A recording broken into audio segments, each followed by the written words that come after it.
jarang dipakai. Terus yang ketiga, panas banget bro Jakarta seriusan.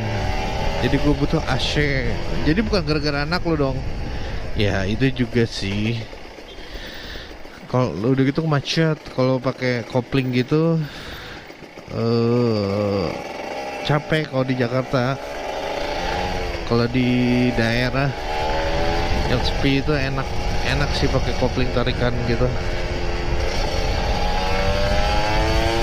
Kayak gini kan, kalau tempat sepi itu enak kayak gini. Jakarta tipis-tipis aja bro.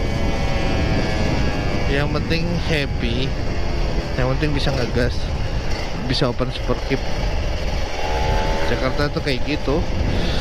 Oke, buat lo pada jangan lupa subscribe, comment, and like Papi Putri Family.